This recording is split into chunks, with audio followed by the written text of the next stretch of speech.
Hi, everyone. Welcome to the channel, and thank you for joining us for what promises to be a powerful and timely conversation.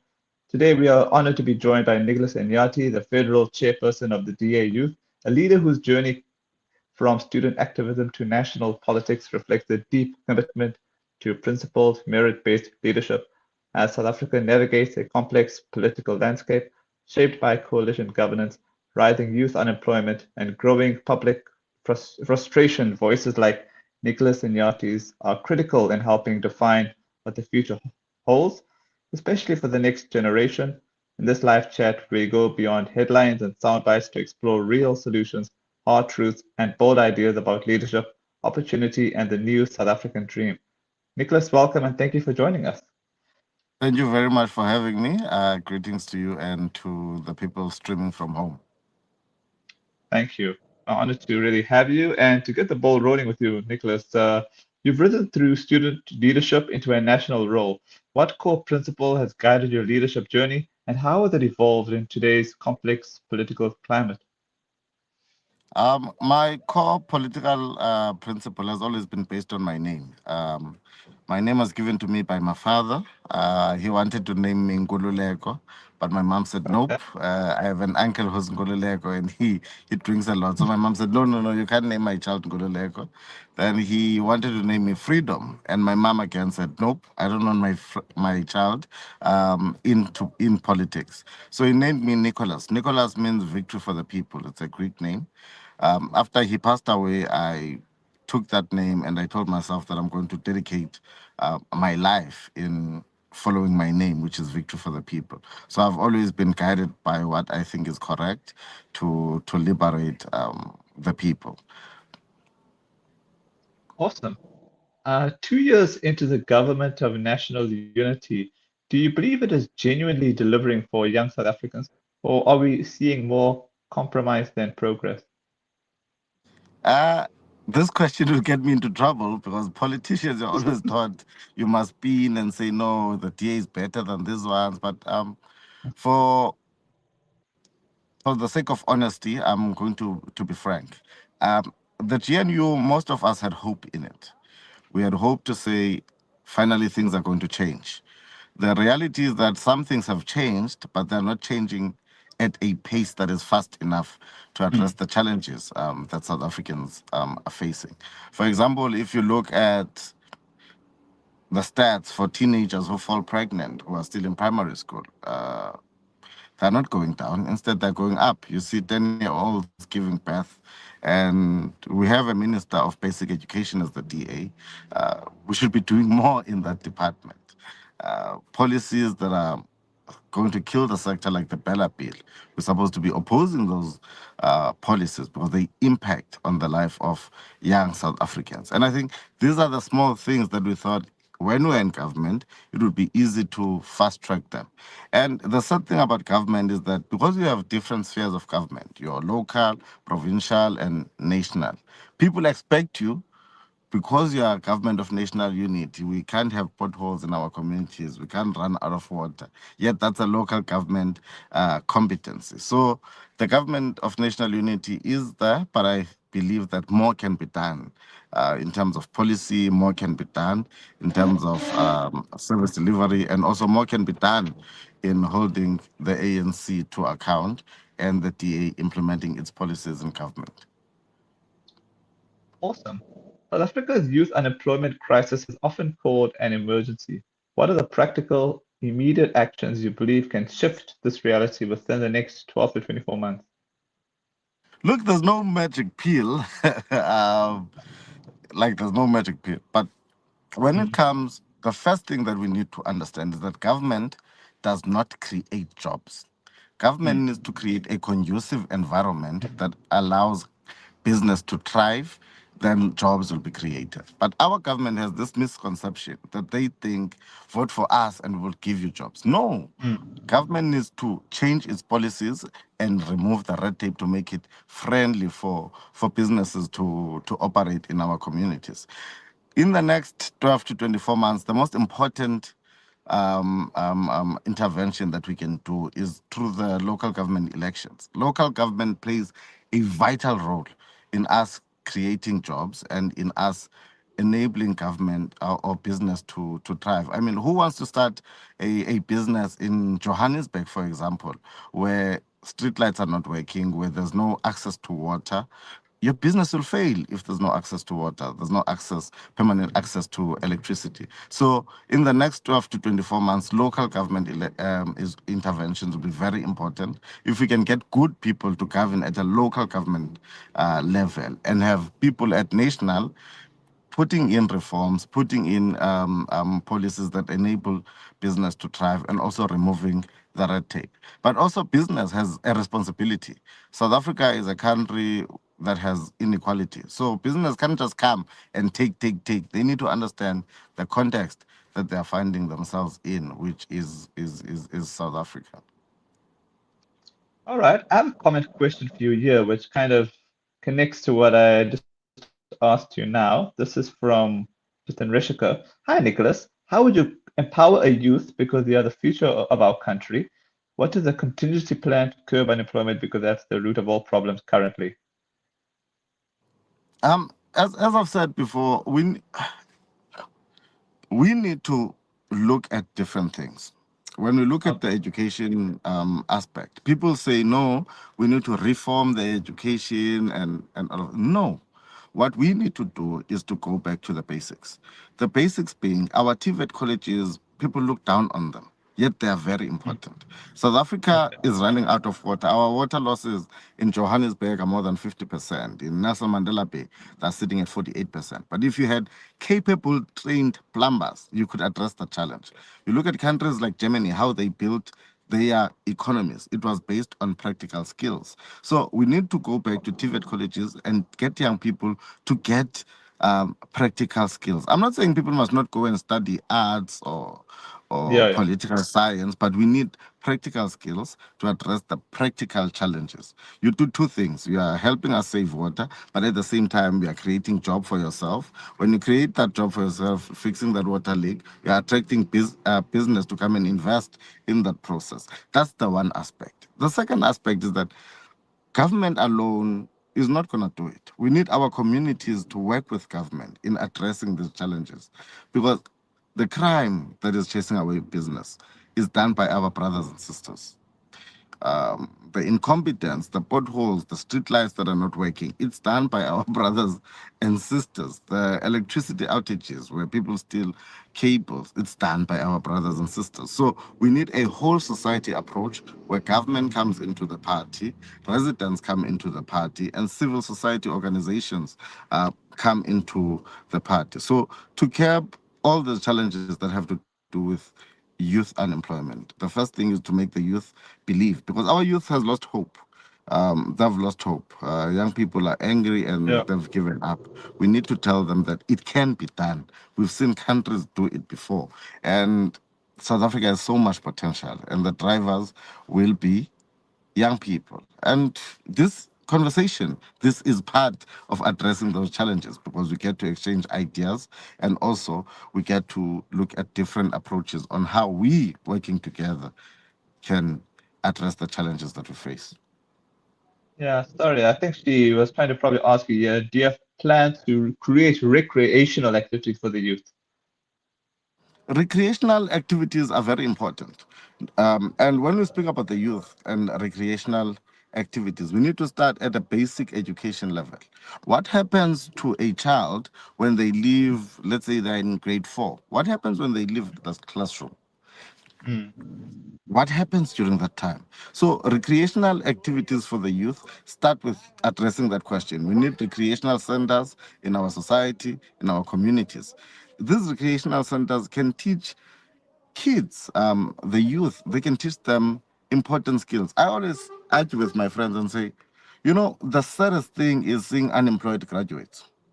mm, And we have unemployed graduates in this country because some of them are not employable. You have the mm. qualification, but this person does not have has never done any co-curricular activities where they learned how to leadership, communication, how to conduct themselves in an interview. And that's where the recreational centers come into place. It's not just to go and have fun but interacting with people, understanding the different cultures. These spaces, we can use them to better not just the youth, but to better our societies. Young people are involved in crime, involved in all of these nonsensical things because there are no recreational centers in our communities. But let's take it a step further. Why are we not having one stop shops in our communities where a person can come? There's a recreational center, there's a library, there's a NYDA office, for example. There's someone assisting them to apply for a job. So we need such centers, but that can only be done if government works together with the community and the youth that is affected. True. Many young people feel disillusioned with politics. What is your message to those who feel the system is no longer working for them? You might not be interested in politics, but Mhm. politics is interested in you. Me and Yeah, you but having this conversation is uh, politics. mm, Politics I, impacts who you date. You know, in mm, other countries, they don't allow same sex marriages. You die yeah, if you're gay. You know, that's politics. Politics impacts the price of bread. I'm sure people mm, now who are driving cars can feel the pinch of politics with their petrol prices rising up. The youth unemployment, that's politics. So you might mm, say you are not interested in politics, but politics is interested in you because it is going to impact on your life. I always say, why not be part of something that is going to impact you? Why leave it to the to the universe? You can't do that. In Xhosa City, uThixo unceda abazincedayo, meaning God assists those who assist themselves. That is politics. Politics assist those who assist themselves. People died for me and you to have the right to vote. Let us use that right. Vote for the DA. If the DA fails you, you remove them. You put another mm. political party. That is the power that our people have. If people can start understanding that power that they have, I think they'll be more interested in politics. But politicians, what they've done, they like the youth when it's disillusioned because it assists us to stay in power because you guys are not Mm. taking back your power. So my message to young people, take back your power or politicians are going to abuse it and they're going to abuse you whilst they interest themselves. True. As federal chairperson of the DA Youth, how are you reshaping the party to truly reflect the voices and lived experiences of the born, free, and post 2000 generation? I took over in a during a very difficult time. I took over when young people were opting out of the DA youth. This was because of the previous leadership. But when we took over, we said we're going to first grow the structure and get recognition within the party before we can go out there. And how we did this in the last Congress, we submitted 21.8 Congress resolutions that spoke to the DA policy and how we shape it. Going into this Congress, I've personally sponsored about 7 resolutions, and the other ones that I've sponsored, it's about 14. These resolutions are going to shape the direction that the DA is taking. After doing that, they're going to shape policy that we can drive in government. So that is how we are shaping society. That is how we are getting our ideas heard. And unfortunately, I can't stop age, so I'm aging very fast. I'm gonna leave the youth very soon. Hence, I'm contesting to be deputy chairperson of the mother body. And also, this is to empower young people to show them that we are not the future; we are the present. So let us contest these positions. Let us be there in the leadership of our different corners of life, whether it's business, whether it's church, whether it's civil society. But young people ought to be taking their spaces in society, and it starts with ourselves. True. What does the new South Africa dream look like to you? And how do we make it tangible for young professionals deciding whether to stay or leave the country? We want them to stay. We want them to stay. South Africa needs them. Um, the previous generation fought and stood for South Africa. Uh, Now it's our time to stand Mm, and fight for our futures. So, as young people, we can't run away from this challenge. This is our country. It's perhaps one of the most beautiful countries in the world. It has so much potential, but it is going to need each and every one of us. So a future of South Africa looks like myself as president, maybe you as my spokesperson, but it is a South Africa that is very attractive to business. It is a South Africa where no one feels left behind. The impact that a person in Sandton feels, a person in Alexandra must also feel. A South Africa where it is not only Western Cape that we are told has this great government, but the people of the Eastern Cape must also um, um, um, um, experience the fruits of democracy. We still have people using pit toilets in this country. That's bad. We still have people who don't have access to water. That's bad. We still have people who don't have access to electricity. We still have unemployment. So a future South Africa is a South Africa where all of us can prosper, and a South Africa that can be a global leader, because we've got a sad story, but also our sad story, post 1994, ought to be an inspiration to other nations. And I don't believe that we are using that. With the conflicts that you see all over the world, South Africa is supposed to be a moral leader to say, this is Yeah. how we did it, where we took people who were killing other people, set them in a table during Codesa, we drafted a constitution, and now we are working together. I believe South Africa can be an inspiration for the world. And we stand on the shoulders of giants, people like Helen Suzman, Nelson Mandela. And when I look currently at the crop of leaders we have, it's I don't think people will be writing books about any of us. And even us, we need to step up and say, how and what are we doing for our country so that our work can be remembered for generations and generations to come. From your experience in oversight and governance, where are we failing most at a local government level, and what immediate fixes would you prioritize? The immediate fix that I would prioritize is to introduce a bill that speaks to coalition governments. I mean, it is sad what is happening with coalition governments. You would have a person with one seat out of 120 councillors becoming a mayor. That person was never Yeah. given a mandate by the society. Um, you would have a coalition with 11 different political parties.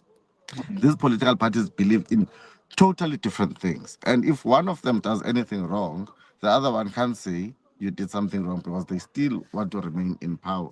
So I think the first one would be to fix the coalition bill to say there needs to be a threshold of Mm. how many votes you need to get before you can be in executive, one, and two, before you can become a councillor. In the last election results in Nelson Mandela Bay, we have political parties that only received 700 votes, but they are MMCs there, they are deputy mayors there, a population of 1.4 million residents. I get 700 votes. I mean, even when I contested SRC, I got more votes than some of those people who are today MMCs. And that for me is not a true reflection of democracy. That's the first point. The second point is that people need to understand that local government is like a triangle. It's a triangle. It's the politicians, it's the administration, it's the community.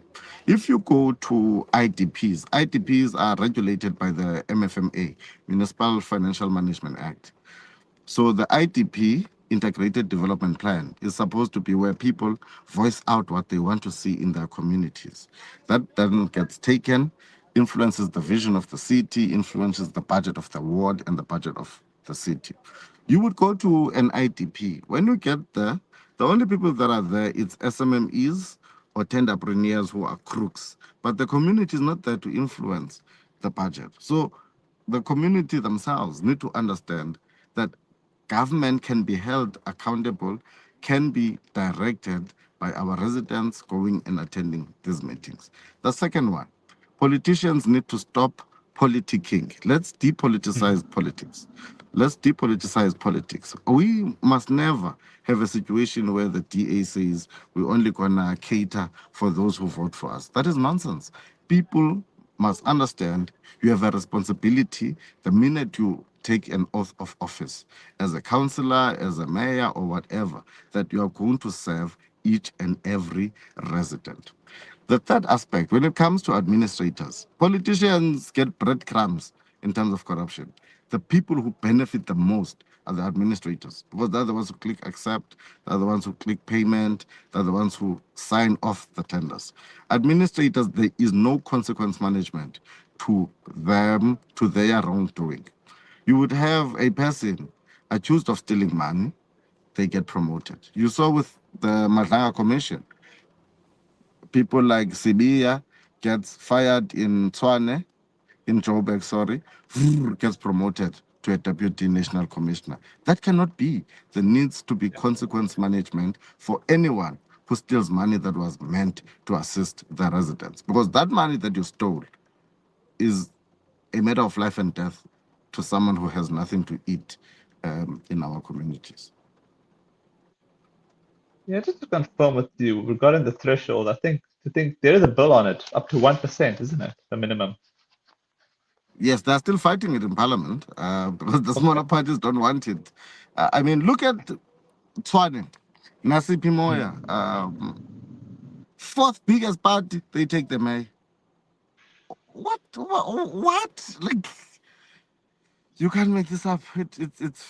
Yeah. But they are fighting it in Yeah. parliament. They're Yeah. fighting it in parliament. And also, it works for the ANC, to be quite honest. Because these smaller parties have a tendency of always wanting to work with them. So it still keeps them in power. I'm hoping that the bill can pass and maybe, just maybe, local government can be what we want it to be. True. Okay, coalition politics is now a defining feature of South Africa. What lessons have been learned so far, and what must change to ensure stability and service delivery? To put together a coalition, I was once in that space. People are crying about extortionists. You must be in these meetings. The demands that people will come with. Number one, they drink your money because you have to buy them food, alcohol, whatever during that meeting. Secondly, some of the demands that they come up with are ridiculous. Coalition politics, yes, are a future of South African politics, but I believe they need to be regulated. They Yeah, truly, truly need to be regulated. I mean, a person will sign an agreement with you.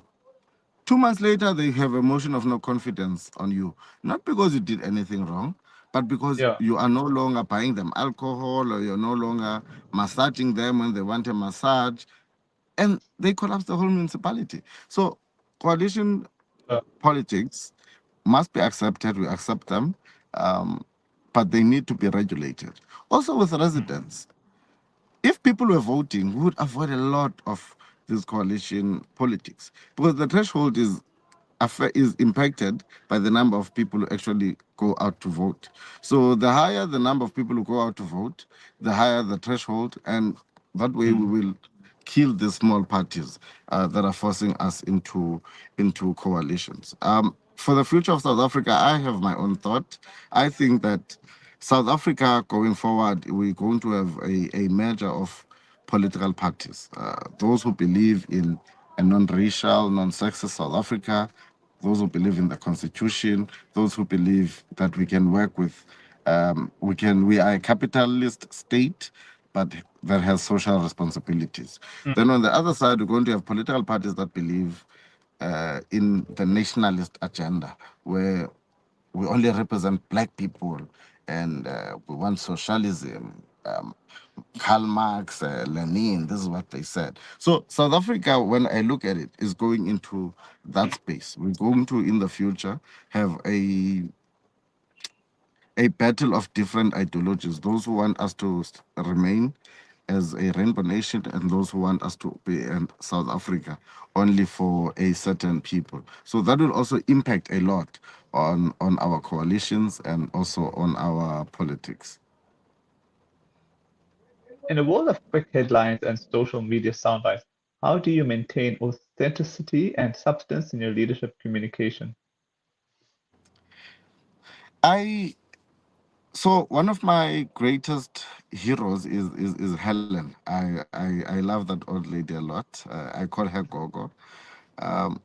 And I used to ask her when people would misquote her, there'd be headlines, especially negative headlines, and say, how do you cope with this? And she said two things. The first one was that there's no such thing as bad media. If they're Mm, talking about you, it's good because it means you're still in people's minds and you mm, matter. Because there are people who speak and no one really listens. There's no headline, there's no soundbite. So that's the first positive. The second one, she said, every opportunity that you get for any platform that allows you to explain a position more than Twitter characters, take that opportunity because that opportunity is going to assist in killing all of the sound bites and headlines that do not necessarily capture everything that you've said. mm. Hence, I always take a platform that says, Nick, come, let's have a conversation. And then the third thing she said, be true to your principles. If you are true to your principles, people know where you stand. Now you don't have to memorize, oh, what did I say to this person? No, it's your principles, it's honesty. So I took that. But the Twitter aspect, I tried it. It's very brutal in those streets. So Yeah, I, I refrain from it. yeah. The problem with social media is that you get all these bots, so then you're trying to separate yourself from the real people to the bot people. It's crazy. They're calling me a Zimbabwean. They're saying I'm from Zimbabwe. I must go back to Zimbabwe. I'm like, what? I'm from Kerkut, bro. Like, I grew up in a small farming community. Zimbabwe. I've never been to Zimbabwe. Like, yeah, Oh, social media is just something else. It's something else, and yeah, people believe that yeah, whatever they say, it's the way. finally, if you could implement one bold policy tomorrow to change the trajectory of South Africa's youth, what would it be and why? Yo,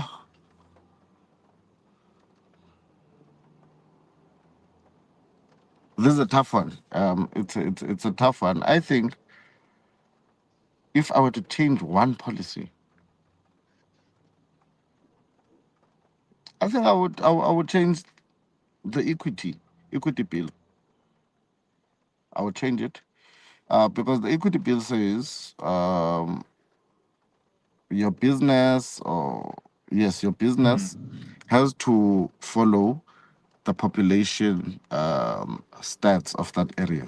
So, for example, in the Eastern Cape, if it's 84%, it's 80% black people, it's about 14 colored and 8 white or something like that. But in a place like Limbombo, for example, where it's close to 100% black people, what are you saying about the white people in Limpopo? What are you saying about the colored people in Limpopo? mm, In the Western Cape, you can never have, if we follow that bill, you can never have 100% black female-owned business because that would be against the population of the Western Cape. I want a country where people can say this is 100% black-owned business based in the Western Cape. I want a South Africa where we don't hire people because of the color of their skin, but we hire them based on the competence that they bring. As a black person, it's an insult to me to be hired as a quota. I'm just there for diversity. That's nonsense. yeah. So if there was one, I think it would be the equity, employment equity. And then maybe a controversial one would be to remove minimum wage. I would remove minimum Okay. wage. Small businesses are dying because they cannot pay people minimum wage. Yeah. And you need small businesses to thrive, and people must pay whatever they agree on. That does two things. Small businesses is able to thrive. Secondly, the people who are working there get work experience that most of our people don't have, which enables them to go and apply for other jobs. But that will have to be heavily regulated because we also don't want people to exploit us as cheap labor. All I gotta say, Nicholas, is thanks so much for your time, and I hope to catch up with you once again in the future. Yes, yes, please. I want to be a resident. Anytime you call me, I will be here. And we can speak about any topic. Is the DA racist? Let's bring it on. Is the DA only assisting a few people in Cape Town? Let's bring it on. Any topic, I will not shy away from it. But I want to thank you for this platform. I think these are the platforms that we need, not just myself as a politician, but as South Africans, especially as young people, to exchange ideas amongst ourselves on how we can liberate our country. Those who died before us had their own struggle, which was that of political freedom. But now we have a greater struggle, which is very difficult, which is economic freedom. I won't say in our lifetime, because I don't want to sound like EFF, but we do need economic freedom now. True. Thank you.